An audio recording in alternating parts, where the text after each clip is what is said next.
அரசியல் தெளிவூட்டும் சாணக்கியாவின் 6ஆம் ஆண்டு விழா சென்னை சேத்துப்பட்டு லேடி ஆண்டாள் பள்ளியில் இன்று சனிக்கிழமை மாலை 5 மணி முதல். அழைக்கிறார் ரங்கராஜ் பாண்டே. அனைவரும் வருக, அனுமதி இலவசம். 16ஆம் தேதி விழுப்புரம்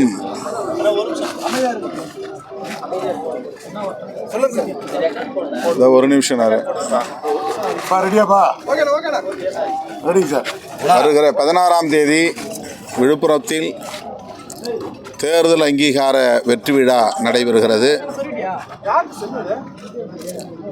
விடுதலை சிறுத்தைகள் கட்சி தேர்தல் அரசியலில் அடியெடுத்து வைத்து 25 ஆண்டுகள் நிறைவடைந்துள்ள நிலையில் 2 நாடாளுமன்ற உறுப்பினர்களை வென்று ஒரு மாநில கட்சியாக அங்கீகாரம் பெற்றுள்ளது. இந்திய தேர்தல் ஆணையம் அதிகாரபூர்வமாக விடுதலை சிறுத்தைகள் கட்சியை மாநில கட்சி என்று அறிவித்து பானை சின்னத்தை விடுதலை சிறுத்தைகள் கட்சிக்கென ஒதுக்கியுள்ளது. இந்த அங்கீகாரத்தை விடுதலை சிறுத்தைகள் கட்சிக்கான இந்த அங்கீகாரத்தை வழங்கிய விழுப்புரம் மற்றும் சிதம்பரம் நாடாளுமன்ற தொகுதிகளை சார்ந்த மக்களுக்கு நன்றி தெரிவிக்கும் வகையில் வருகிற 16ஆம் தேதி இந்த வெற்றி விழாவை கொண்டாடுகிறோம். அதனைத் தொடர்ந்து சிதம்பரத்திலும் இதே விழாவை நடத்த திட்டமிட்டிருக்கிறோம். நாள் பின்னர் அறிவிக்கப்படும். வருகிற மார்ச் 29ஆம் தேதி மகளிர் அணியின் சார்பில் திருவண்ணாமலையில் இதே தேர்தல் அங்கீகார வெற்றி விழா நடைபெற உள்ளது. இந்த மகத்தான வெற்றியை 1999ஆம் ஆண்டு விடுதலை சிறுத்தைகள் கட்சி தேர்தல் அரசியலில் இறங்கிய போது கடுமையான வன்முறை வெறியாட்டம் தலித் மக்களுக்கு எதிராக கட்டவிழ்த்து விடப்பட்டது. அதில் பாதிக்கப்பட்ட மக்களுக்கு இந்த வெற்றியை சமர்ப்பணம் செய்கிறோம். தமிழக அரசு இன்று நிதிநிலை அறிக்கையை தாக்கல் செய்திருக்கிறது. அனைத்து தரப்பாரும் வரவேற்கக்கூடிய வகையில் இந்த நிதிநிலை அறிக்கை அமைந்திருப்பது மகிழ்ச்சி அளிக்கிறது. குறிப்பாக பெண்களை தொழில் முனைவோர்களாக மேம்படுத்துவது என்கிற அடிப்படையில் 20 விழுக்காடு மானியத்துடன் 10 லட்சம் ரூபாய் கடன் வழங்கும் திட்டத்தை அறிவித்திருப்பது ஒரு புதிய திட்டம். இதை வரவேற்று பாராட்டுகிறோம். அதேபோல வீட்டு மனை இல்லாத மக்களுக்கு 5 லட்சம் பேருக்கு பட்டா வழங்குவது என்ற ஒரு இலக்கை நிர்ணயித்து தமிழக அரசு பட்டா வழங்குவதற்கான செயல் திட்டத்தில் இறங்கியிருப்பது மகிழ்ச்சி அளிக்கிறது. அண்ணல் அம்பேத்கர் தொழில் முனைவோர் திட்டத்திற்கு மேலும் 70 கோடி ரூபாய் கூடுதலாக நிதி ஒதுக்கீடு செய்து அந்த திட்டத்தை வெற்றிகரமாக நடத்துவதற்கு தமிழக அரசு முன்வந்திருப்பது பாராட்டுதலுக்குரியது.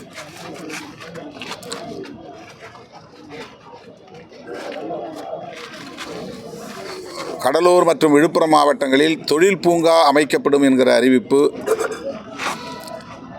பின்தங்கிய இந்த மாவட்டங்களை மேம்படுத்துவதற்கு வழிவகுக்கும். பல்லாயிரக்கணக்கானோருக்கு வேலைவாய்ப்பு கிடைக்கும். அந்த வகையில் கடலூர் விழுப்புரம் மாவட்ட மக்களின் சார்பிலே தமிழக அரசுக்கு பாராட்டுதல்களையும் நன்றியையும் உரித்தாக்குகிறோம். விடுதலை சிறுத்தைகளின் கோரிக்கையை ஏற்று செய்யூர் தொகுதியில் 800 ஏக்கர் பரப்பளவிலே சிப்காட் உருவாக்க தமிழ்நாடு அரசு முன்வந்திருப்பது மகிழ்ச்சி அளிக்கிறது. அத்துடன் செய்யூரில் அரசு கலை மற்றும் அறிவியல் கல்லூரி தொடங்குவதற்கான அறிவிப்பை செய்திருப்பது விடுதலை சிறுத்தைகளுக்கான ஒரு நன்மதிப்பாக மகிழ்ச்சி அடைகிறோம். அதற்காகவும் முதல்வருக்கு நன்றி செலுத்த கடமைப்பட்டிருக்கிறோம். அதே வேளையில் இந்த பட்ஜெட்டில் நாங்கள் பதவி உயர்வுக்கான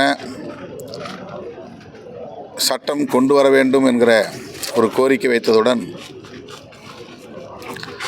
சிறப்பு கூறுகள் திட்டத்திற்கான செயல் திட்டங்களை அறிவிக்க வேண்டும். அதற்கான சட்டம் ஏற்கனவே வந்துவிட்டது. என்றாலும் சிறப்பு கூறுகள் திட்டத்தின்படி SC/ST சமூகத்தினருக்கான நிதியை வெளிப்படையாக ஒதுக்கீடு செய்து அறிவிக்க வேண்டும் என்று கோரிக்கை வைத்தோம்.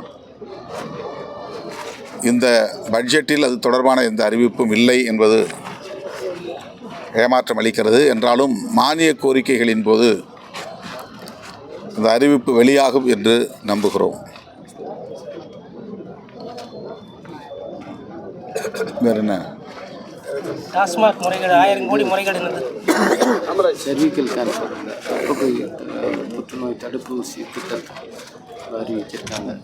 இந்தியா முழுக்க நம்ம தான் அதை தொடர்ந்து ஒரு தமிழகத்தில் பரவலாக பல்வேறு மாவட்டங்களில் கர்ப்பவாய் புற்றுநோய் பெருகி வருகிற சூழலில் அவற்றை தடுப்பதற்குரிய திட்டங்களை அறிவிக்க வேண்டும் என்று தொடர்ந்து விடுதலை சிறுத்தைகள் கட்சியின் சார்பிலே வலியுறுத்தி வந்தோம். இன்றைக்கு தமிழ்நாடு அரசு அந்த கோரிக்கையை ஏற்று அந்த திட்டத்தை அறிவித்திருப்பது, அதற்கென்று நிதியை ஒதுக்கீடு செய்திருப்பது ஆறுதலை தருகிறது.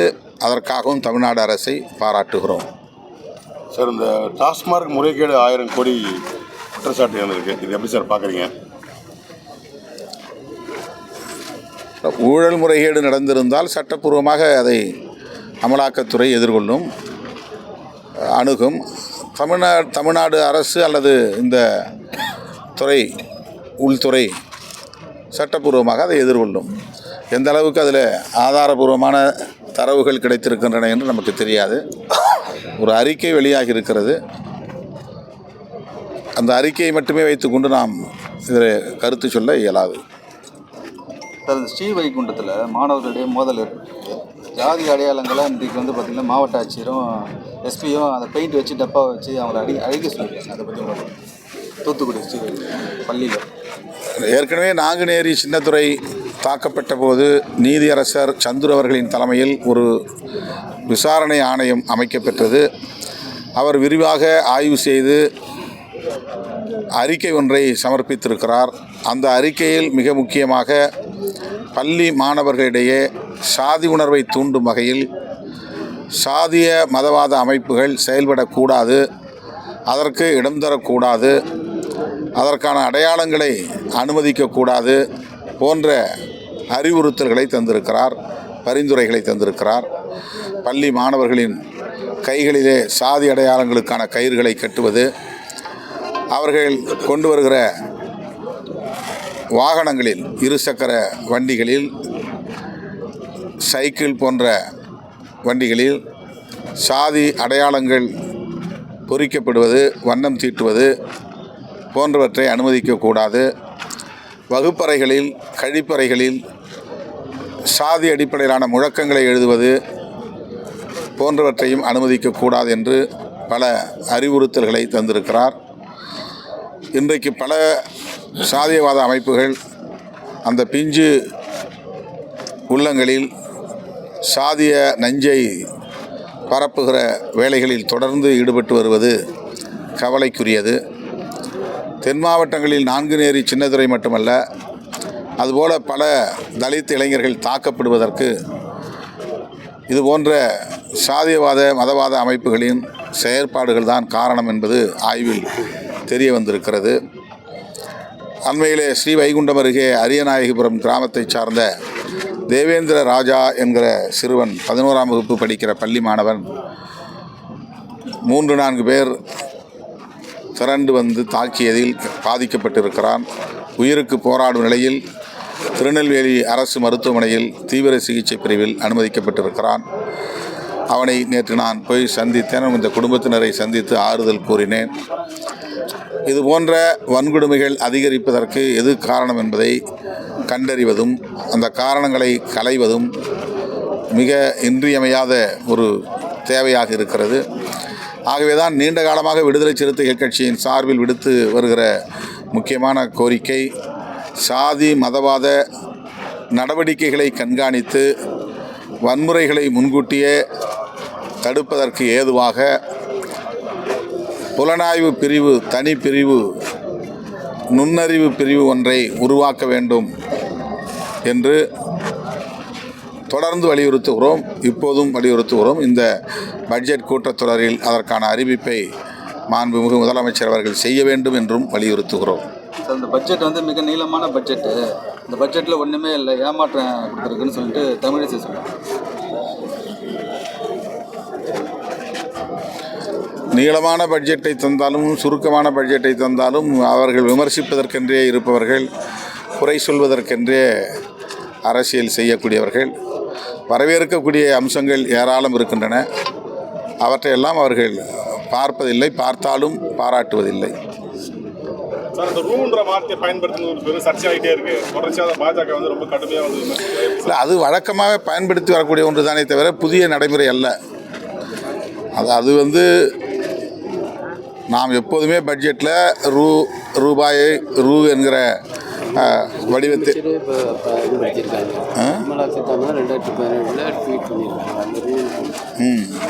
ரூ என்று போடுவது என்பது வழக்கமான ஒன்று தானே, ஒன்றும் புதிய நடைமுறை இல்லை. அது வந்து பிரிவினை ஏற்படுத்துது அப்படின்னு சொல்கிறாங்க. என்ன தமிழ்நாட்டை வந்து பிரிவினை ஏற்படுத்துன்னு சொல்கிறேன். அந்த ரூன்றது வந்து இந்தியாவோட மதிப்பிட்டப்பட்டது. இது வந்து தமிழ்நாடு வந்து பிரிக்க பார்க்குறாங்க. சார், விஜய் வந்து வெற்றி அறிக்கை இல்லை, தமிழ்நாடு பட்ஜெட்டில் ரூன்னு போடுவது வந்து எளிதாக புரியும். ஏற்கனவே நீண்ட காலமாக அதை நடைமுறையில் பின்பற்றி வரக்கூடிய ஒன்று. அதற்கு மேல் என்ன காரணம் என்பதை அரசு தான் விளக்கம் தர வேண்டும். அதில் எனக்கு வேற ஒன்றும் கருத்து சொல்ல தெரியவில்லை. தேர்தல் அறிக்கையை கல்வி கடன் ரத்து செய்யணும்னு சொல்லியிருந்தாங்க. ஆனால் அது லாஸ்ட் இறுதி பட்ஜெட் வரைக்கும் வந்தாச்சு. இது வரைக்கும் கல்வி கடன் ரத்தான அறிவிப்பு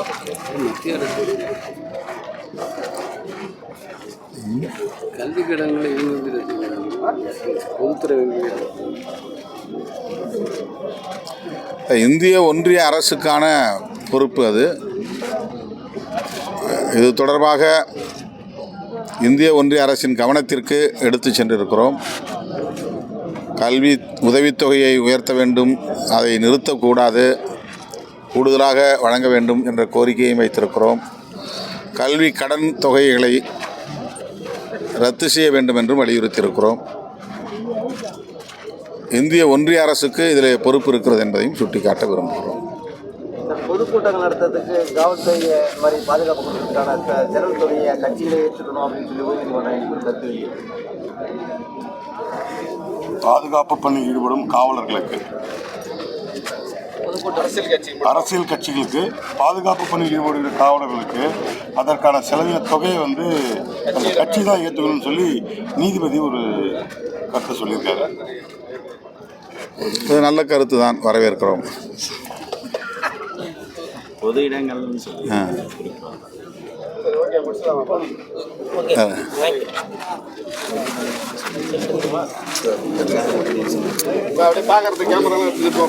உள்ள தேர்தல் அங்கீகார வெற்றி விழாவில் திராவிட முன்னேற்றக் கழகத்தின் சார்பில் மூத்த அமைச்சர் முனைவர் பொன்முடி அவர்களும் மறுமலர்ச்சி திராவிட முன்னேற்றக் கழகத்தின் தலைவர் அண்ணன் வைகோ அவர்களும் கலந்து கொண்டு உரையாற்ற இருக்கிறார்கள்.